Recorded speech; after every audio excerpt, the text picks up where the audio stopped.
Hola, muy buenos días a todos. Buenos Hola, días. ¿qué tal? Mucho gusto. Bueno, pues el día de hoy queremos hablarles un poco de nosotros, queremos contarles cómo nace AINI y pues lo que ha sido esta experiencia y de dónde surge esta idea maravillosa y cómo fuimos ensamblando las piezas para este gran proyecto. Pues mi nombre es Leslie Navarrete, nací en la Ciudad de México. Hace 22 años casi que radico aquí en Cancún, Quintana Roo. Todo esto surge, al menos mi introducción a toda esta vida referente a la neurodiversidad, surge a raíz del nacimiento de mi segundo hijo.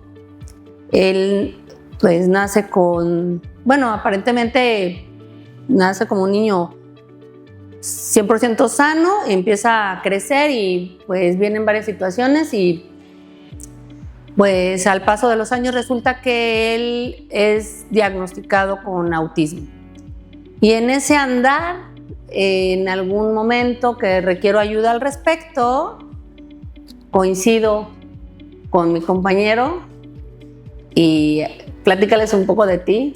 Hola, pues yo soy Milton Baza, yo soy psicólogo, ya tengo igual 25 años aquí en Cancún y desde mi llegada prácticamente he tenido la bendición de trabajar con la neurodiversidad, en donde a través de asociaciones civiles, a través de la práctica privada, pero sobre todo agradecer a mi mentor, el doctor Marcín, que tuve la oportunidad de conocerlo en esas fechas. A partir de ahí me dedico a esto de la neurodiversidad.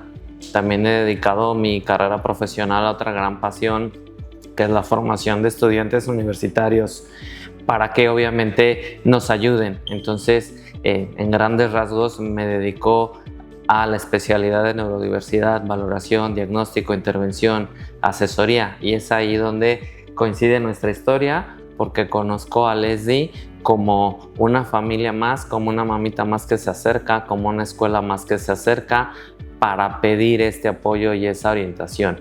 Y a partir de ahí, sin saberlo, ya desde hace más de 4 o 5 años, hoy nace AINI.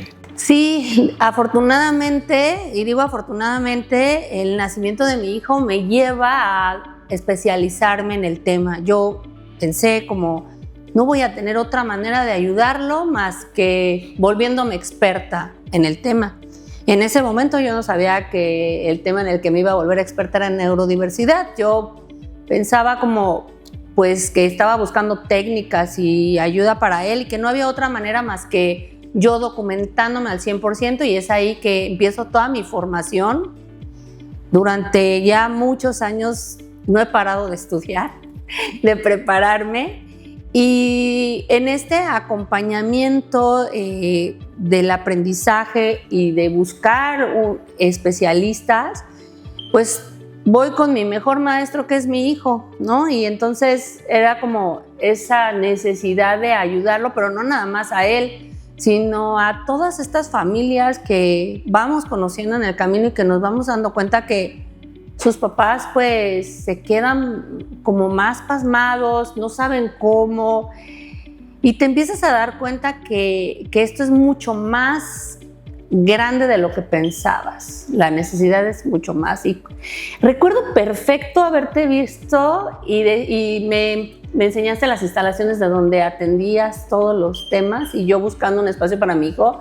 Recuerdo subir las escaleras y decir, yo en este espacio quiero colaborar. Me acuerdo perfecto de esa sensación. Sí, porque efectivamente esta necesidad que mencionas es cada vez más grande. A lo largo de estos 25 años, esta cifra que veo yo, al menos en mi consultorio, es más de 100%, más de 200%, o sea, esto aumenta cada vez más. Y voltear hacia atrás en las primeras familias, los primeros niños que atendí, que ahora son adultos, precisamente son ese reflejo de esos padres que tenían duda, de esos padres que tenían incertidumbre, y que hoy, afortunadamente, al trabajo que se ha hecho con sus hijos y con ellos mismos, tienen esa paz y esa certeza. Y eso es algo bien importante, porque en efecto, el ser una familia con neurodiversidad aplica no solo para el menor, aplica para todos, porque el sentido de tu vida cambia. Y pues ahí me gustaría que nos platicaras cómo se transforma tu vida, cómo se transforma tu familia, más allá de estudiar, que eso es lo que muchas mamitas hacen, prepararse para darle todo a su hijo. Pero el entorno familiar, emocional, mueve, cambia, impacta a la familia. Por eso la familia es un tema global de neurodiversidad. ¿Qué pasó en tu caso, Les? Wow. Aquí voy a entrar en un camino que de verdad ha sido fuerte, ha sido un camino arduo. Resulta que yo tengo una hija mayor que tiene ya 28 años, una chica regular, como se denomina, y pues toda la familia queríamos como un nuevo integrante y buscamos a Arif durante 6 años. Ya pensamos que de verdad no íbamos a lograr el cometido porque yo no podía embarazarme, y cuando por fin lo consigo, ya sabes, uno espera como esta parte de que venga sano y pues sí, efectivamente nace así como todas las mamás vemos a los hijos, precioso, perfecto, completo. Y él, te puedo decir que desde el día 1 ya en casa yo me daba cuenta de algo raro. O sea, era demasiado la incomodidad para las cosas cotidianas. Lloraba todo el tiempo, no era una crianza fácil. Y en ese momento no sabía yo absolutamente nada de este mundo. De verdad, ni siquiera nunca me había adentrado, no sabía que existía. Había escuchado como, por ejemplo, del síndrome de Down, porque bueno, eso es como lo más notorio, pero no sabía nada. Y en realidad, hasta ese momento, ni siquiera del autismo.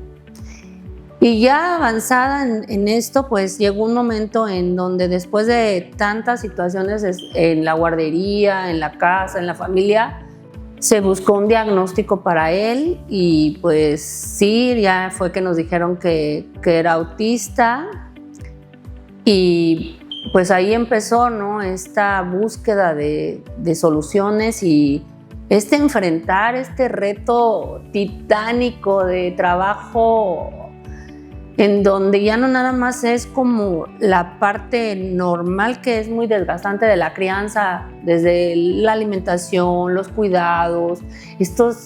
Arif venía acompañado, era un combo completo, era que hoy sé que es parte de esto y venía acompañado de alergias, de rechazo a muchas cosas, y entonces eso nos hizo como familia sacudirnos muchísimo y nos hizo como realmente...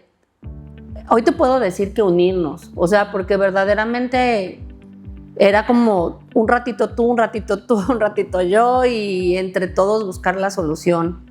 Y es ahí en ese andar en donde, pues buscando estas alternativas y este manejo en donde hubiera un espacio para nosotros, pues llegamos contigo y ahí, creo que ahí es como de estas luces que se abren en el camino, ¿no? En donde pues puedes pensar que al menos hay un lugar o un entorno para tu hijo y para ti, más allá del rechazo social, del estigma que causa un pequeño que es disruptivo, que llora, que golpea, que no obedece, que no sigue instrucciones.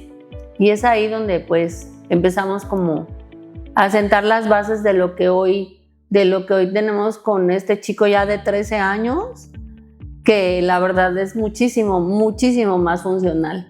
Y fíjate lo interesante que estás diciendo, como familia, unirse. Esta historia podemos decir que es lamentablemente de las pocas, porque sí, a través del tabú, a través de los prejuicios, a través del desconocimiento, cómo toma la familia el concepto de neurodiversidad como un castigo, como un karma, como algo, ¿yo por qué? Entonces, muchas familias toman la neurodiversidad como algo malo y entonces muchas familias se polarizan, muchas familias se disuelven. Entonces, en tu caso, ¿cómo llegaron a que tú y tu familia tomaran la neurodiversidad como eso, una condición, como estar más chaparrito, como estar más alto, como cualquier otra? ¿Cómo lo tomaron? ¿Cómo le hicieron para afrontarlo así? Híjole, qué pregunta tan difícil. Ni siquiera sé si lo hicimos. O sea, es como enfrentar muchísimas cosas todo el tiempo, ¿no? Es como, primero, efectivamente, ¿qué hice mal? ¿Será que en mi embarazo me equivoqué? Casi todo se atribuye a la mujer, ¿sabes? Es como, seguro no comí bien, seguro, en mi caso me habían asaltado cuando estaba embarazada. Y yo pensaba como no habrá tenido nada que ver que me asaltaron y que fue tan fuerte para mí el que Arif haya nacido con la condición, imagínate. Creo que son muchas cosas. Creo que también esto tiene mucho que ver con esta intención, ¿no? En donde nos enfocamos también como a sacarlo adelante, pero creo que en mucho le debo a mi esposo que nunca tiró la toalla y no la ha tirado.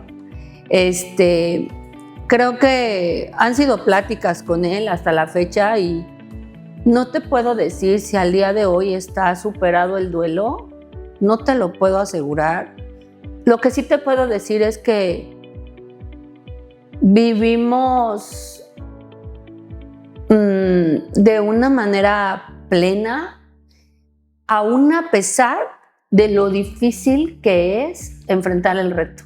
No puedo decir todo es maravilloso y lo llevo hoy, está dominado. No, cada día es un reto, pero creo que tenemos la intención de hacerlo funcionar. O sea, sabemos que esa es nuestra misión, nuestra encomienda, y yo hoy sé que ese niño es mi gran maestro.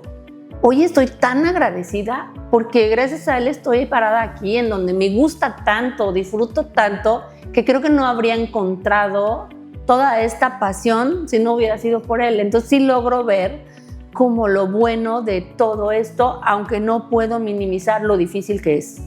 Claro, aquí me quedo con esta palabra que dices de hacerlo normal, funcional, no en el sentido de que sea como todo, sino la vida que todos debemos tener es esa, normal, a fin de cuentas fluye, transcurre cada uno con sus retos, porque a fin de cuentas el objetivo es ese, darle esas herramientas. Pero bueno, dentro de este aspecto de la familia no solo está papá y mamá, la familia también nos puede ayudar o no a darnos cuenta. Tú mencionabas que de pronto viste en Arif algo diferente, pero de pronto la abuelita, el abuelito, no pasa nada, déjalo, el tío, la tía, o sea, no estamos señalando a nadie, pero la familia externa de pronto ayuda a disfrazar esto, y a fin de cuentas la familia neurodiversa también los incluye. En tu caso, ¿cómo se da este tránsito con los abuelos, los tíos, toda esta familia, no solo mamá y papá? Fíjate que un poco complicado, porque mi mamá me decía que lo que ocurriera era que yo lo consentía mucho, y yo la verdad cargaba ese peso, o sea, sí era muy difícil para mí. Y hay una anécdota que cuento, porque mi mamá tenía una guardería y él iba ahí y yo decía, necesito sacarlo de ahí para ver si en otro entorno funciona diferente, y a lo mejor es que está muy consentido, y decidí sacarlo de ahí. Y mi mamá se enojó muchísimo conmigo, creo que hasta me dejó de hablar. O sea, de verdad hasta me dejó de hablar, y lo llevé a otro lugar para enfrentar el reto, y pues efectivamente no pudimos con el reto. No pudo quedarse en ese lugar, Arif no se adaptó, lloraba, pegaba, lo mismo de siempre.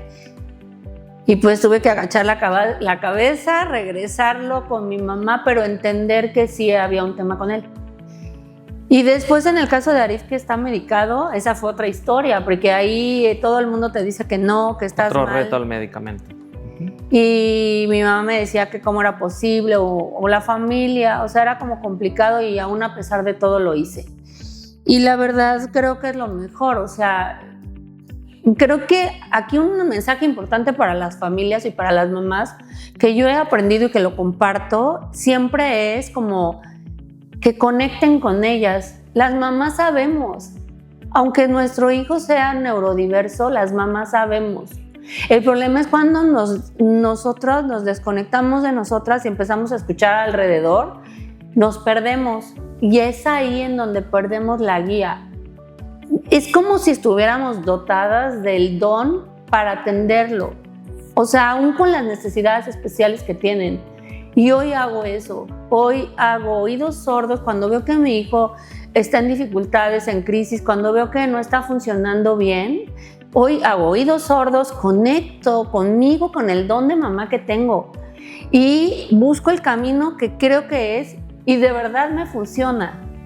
Y esa es la invitación que yo les hago a las familias, que hagan oídos sordos, que conecten, que la sabiduría está en cada quien. Esto no quiere decir no lo lleven a especialistas, no les den sus terapias, esto no quiere decir eso. Esto quiere decir que en cosas sensibles y en este manejo, de verdad venimos dotadas con el don para sacarlos adelante. Y es una fuerza que yo no podría ni siquiera describirles. Aunque me rompa 20 veces, tengo cómo empujar de nuevo. Y yo en mucho pues hago esta labor con mi esposo y con mi hija, ¿no? O sea, sí hago como esta labor de vamos, o sea, aquí se trata de trabajarle y vamos hacia adelante. Ok, Leslie, aquí dentro de este desarrollo de aceptación, la primera parte tal vez sería darnos cuenta. Yo como especialista te puedo decir 1000 síntomas, pero en efecto, si tú no conectas y no te das cuenta, al niño no le pasa nada. ¿Tú cómo hiciste para darte cuenta? ¿Qué viste en tu hijo que te hizo decidir, que te hizo enfrentar? Y como tú le decías, más allá de todo, yo sé que estoy aquí por algo. ¿De qué te diste cuenta? Creo que lo principal era que tratabas de llamarle la atención, corregirlo y era muy agresivo. Y si tú querías darle una nalgada, él te daba 3 patadas. O sea, era un bebé, era un chiquitito de 1 año, haz de cuenta, 1 año y medio, 2, y lo querías corregir y él era súper agresivo. Y entonces yo pensaba que yo era una mamá como muy firme, ¿no? Porque ya había criado una niña y yo decía, ¿por qué con este niño que es tan pequeño no puedo? O sea, y hasta la fecha, es una sensación con la que uno como que va por la vida. Sentir que le das instrucciones, sentir que le das indicaciones y que no las acata, que no las hace. Creo que esa fue como la principal alerta, podría yo decir, como esta impulsividad cuando yo trataba de corregirlo. Creo que en mi caso, porque cabe señalar que no es el caso de todo el mundo, pero creo que fue eso. Y desde esta experiencia en camino recorrido, ¿tú qué le pudieras decir a las familias? ¿Cuál es el primer paso después de que te diste cuenta? ¿Cómo llegar a esa posibilidad, a esa luz después del túnel? Porque es muy común que cuando observan, repito, todo el mundo opinamos, ¿no? Y a mi tío le pasó lo mismo, al vecino le sucedió esto, lo llevó aquí, lo llevó allá, lo llevaron a hacer una limpia, o sea, 1000 cosas que puede haber. Entonces muchas veces los papás transitan en soluciones que resultan no ser las mismas. Como familia, ¿cuál sería el primer paso si es que te das cuenta que sucede algo? Creo que esta parte medular es la de buscar un diagnóstico. El punto que creo que ocurre en muchas familias es que no tienen ni idea quién hace ese diagnóstico. Y pues cuando tratas de preguntar o así te dan como demasiada información que a veces no es.